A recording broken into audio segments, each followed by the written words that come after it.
こんにちは。わびチャンネルナビゲーター森前です。今日はちょっと特別な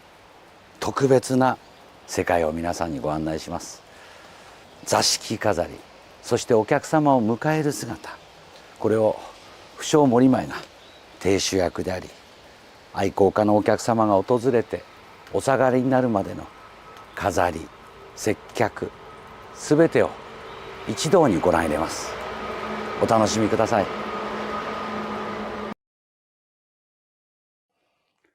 お座敷の中からお話をさせていただきます。立派な数寄屋床、数寄屋建築という日本の和風建築の粋を集めたこの部屋、またこの建物、今ではあまり見ません。このお屋敷は私ども羽生内久邸のすぐそばにあるものです。盆栽と水石をこよなく愛して生涯を送られた根岸正一郎先生の建てられたお屋敷です。根岸先生はここで日々ご自身の趣味の一つとして盆栽を飾り、水石を愛し、考案しながら季節の飾りを楽しまれました。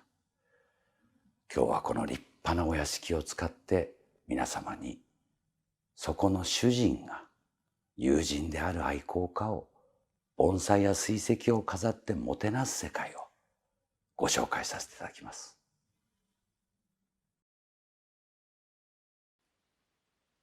客を迎えるにあたって飾りをする、単なる飾りではなく、いろいろな季節、歳時期、文化、さまざまなものを心の中に織り込んで、持てるものとの取り合わせを見て、いろいろと考案します。古典、そしてお越しになるお客さんの心、場所、これがまた一つの楽しみでもあり、修練ともなる時間なのです。玄関の内側、露地という場所です。家の玄関に向かう前のこの露地は一つのプロローグともなります。本来はお迎えになる前に水を打ちますが、今日はしぐれの雨が降っています。内玄関、お客様を迎える家の顔とも言うべきものです。お迎えになる前に板を清め、床を拭き、心を整えるつもりを持って行います。靴を脱ぐ靴掛けという大きな石、これもきれいに心を込めて床とともに拭きます。この作業を自らやることで、迎える心を整えることになります。この邸宅には4つのしつらえの場所があります。玄関の脇棚、ここは軽やかに、料理で言えばオードブルのような、それでいて今日お客様と語らう主題から外れないように心がけます。暮れなずむ秋の夕暮れ、くずや石とそこに置いた酒を交わす老人の置物。さあ、今日は友よ、飲み交わそう。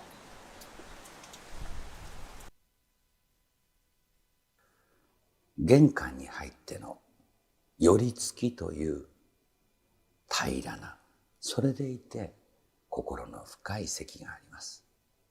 軽やかな場所なので、今回は牢屋垣の可愛らしい木を用意しましたが、深まる秋を演出するのにちょっと元気ですね。少し葉落ちのしぐれの晩秋をハサミで作りました。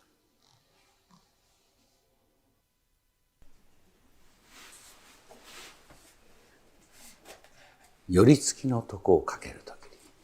まずは公安で選んだ格掛物をかけてみます。一度修練して必ずその軸の高さを合わせます。箱の開け方、置き方、そして床に入る入り方、かけ方、それぞれの作法は伝えればきりがないほどがありますが、大切なことは慣れることです。一度二度ではなく、型を覚えて形として身につける、そのことが大切です。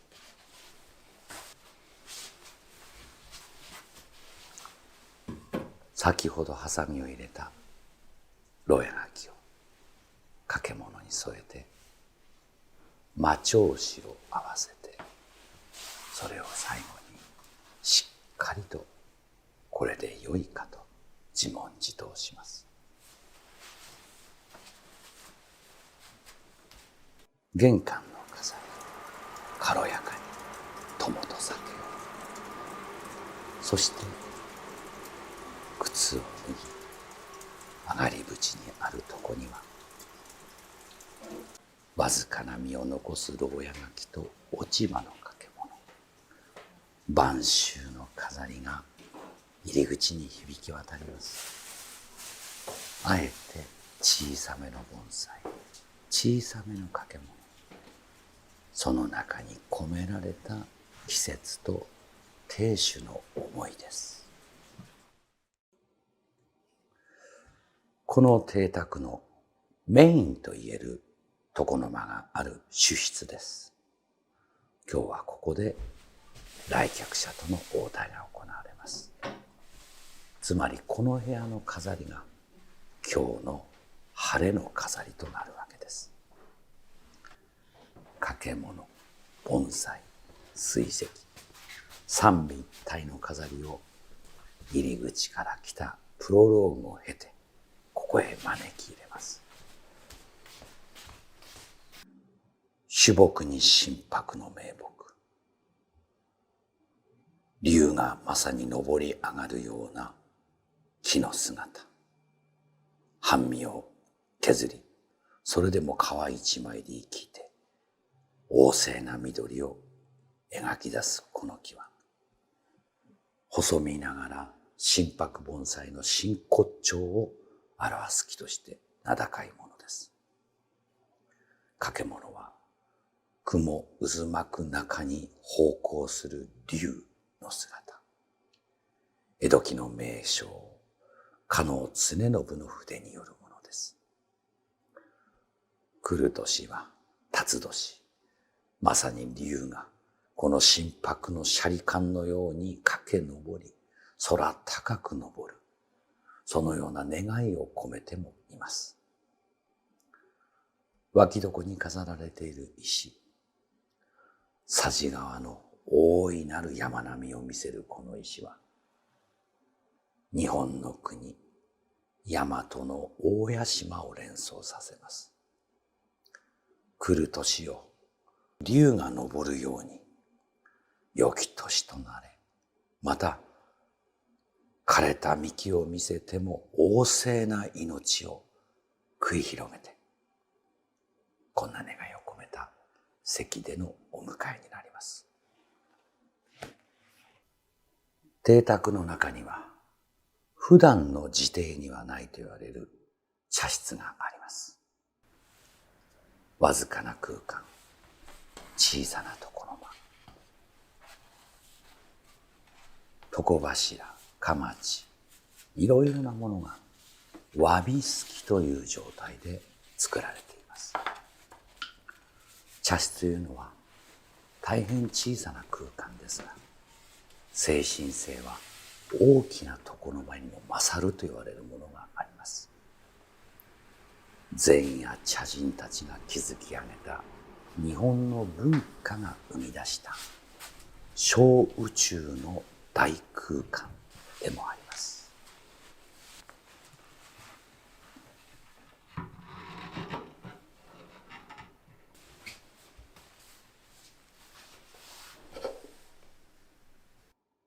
茶室の飾りは精神の極みと言われます。そこにかけられるもの、そこに飾るもの。亭主は深い思い、それを主客が感じ取れるような世界観を作り上げるための最後の問答が行われるほどの厳しさと深さのある世界です。今回の失礼は、掛物にしぐれ、紅葉を洗うとあります。秋のしぐれが雨に紅葉を美しくさせるという意味ですが、深い意味で言えば、人はしぐれ、つまり冷たい雨に打たれるような人生を重ねてこそ、鮮やかで美しい世界を生きていける。こんなことを歌っています。水石は山に始まり山に終わるという凡山の姿。かすかに紅色をはらんだ鴨川の石は、すべての水石の象徴を表しています。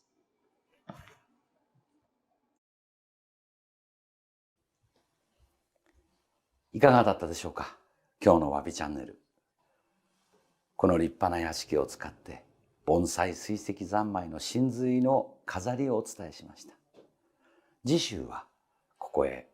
人をお招きする姿をお伝えします。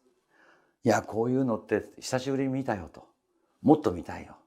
そんなことを思ってくれたらありがたいです。よろしければぜひチャンネル登録をよろしくお願いします。今日もご視聴ありがとうございました。